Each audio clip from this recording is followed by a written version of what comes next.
Halo Bedekers. Sudah hampir 3 minggu kasus kematian Brigadir J masih belum terungkap. Untuk saat ini, Baradae telah menjadi tersangka dalam insiden baku tembak itu. Selain nama Baradae, beberapa anggota kepolisian juga terseret dengan tewasnya Brigadir J, misalnya Irjen Verdi Sambo, orang yang diduga menjadi dalang semua kasus ini. Lantas seperti apa sosok Verdi Sambo? Berikut kita akan mengupas harta, tahta, dan wanita Irjen Verdi Sambo. Mari kita bongkar. Nama Irjen Verdi Sambo dalam dunia kepolisian bukanlah hal baru. Karena sebelum namanya heboh dibicarakan seperti sekarang, wajah Verdi Sambo beberapa kali muncul di layar kaca dan turut diberitakan oleh awak media. Hal ini tak lepas dan prestasinya dalam menjalankan tugas.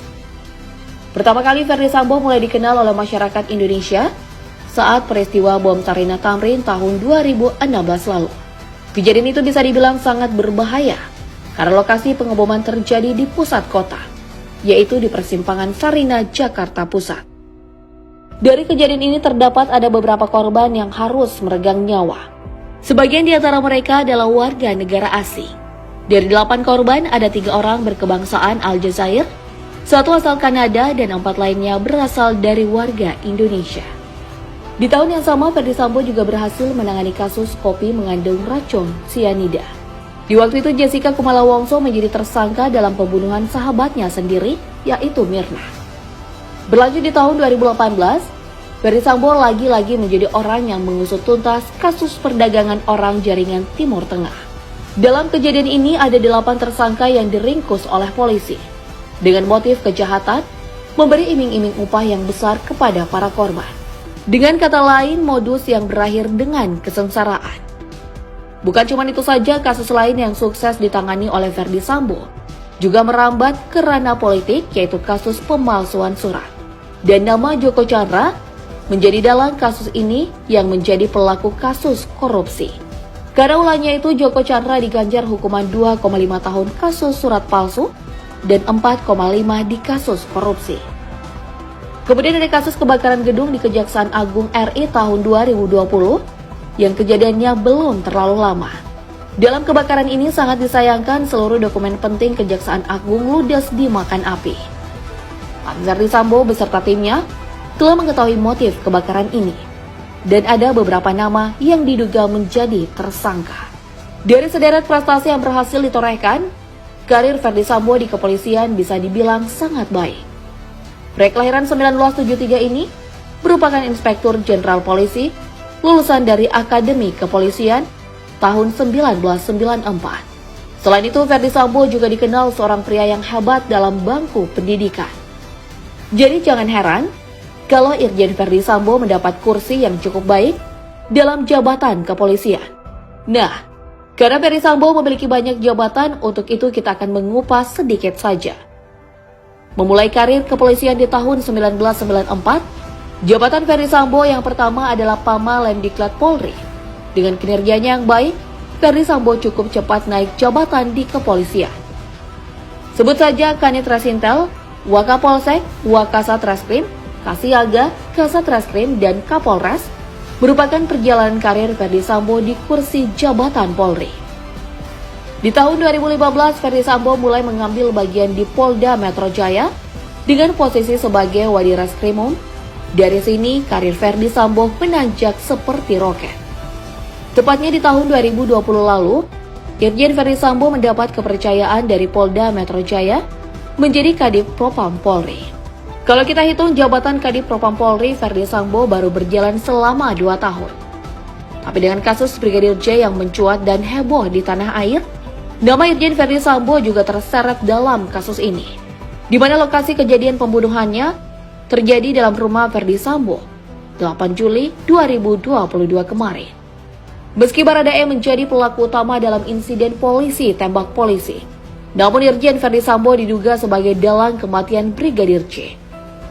Karena jabatannya di kepolisian telah dinonaktifkan untuk sementara oleh Polri, karena dicurigai sebagai pihak yang memalsukan data.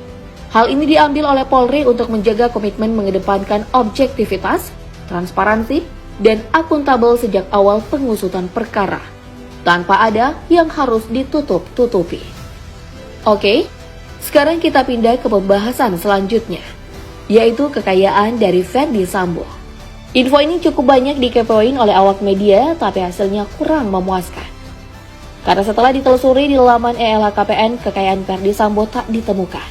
Tapi tenang, karena kita akan melihat gaji Ferdy Sambo di kepolisian.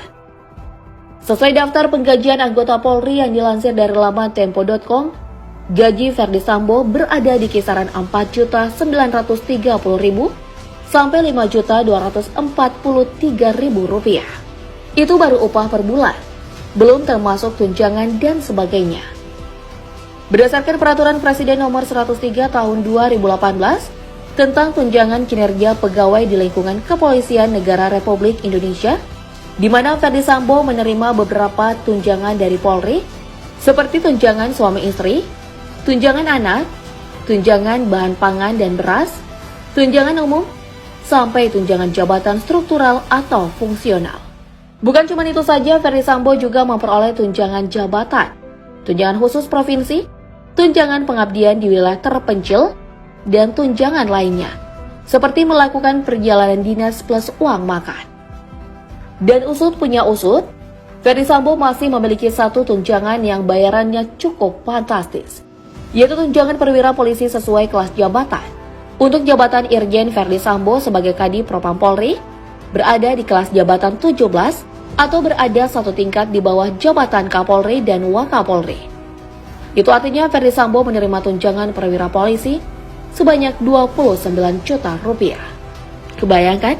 Dalam sebulan Ferdy Sambo mengantongi gaji yang nilainya hampir mencapai ratusan juta rupiah. Namun sayang banget, kita nggak bisa melihat harta lain yang dimiliki oleh Brigadir J. Selain rumah mewahnya di kawasan Duren 3, Jakarta Selatan, yang menjadi tempat penembakan Brigadir J.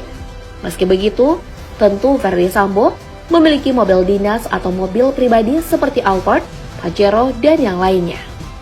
Dengan segala kemewahan yang dimiliki oleh Ferdy Sambo, kehidupan anggota polisi ini semakin lengkap. Dengan hadirnya sosok sang istri cantik bernama Putri Chandrawati. Namun belakangan Ferdy Sambo banyak diinfokan oleh awak media bahwa ia diduga menjalin hubungan dengan poluan cantik, yaitu AKP Rita Yuliana. Tapi kebenaran info ini masih dipertanyakan. Karena sampai detik ini belum ada bukti yang kuat untuk membuktikan kalau AKP Rita Yuliana adalah selingkuhan dari Ferdy Sambo. Begitupun dengan isu pengunduran diri Rita Yuliana yang juga ramai dibicarakan di sosial media.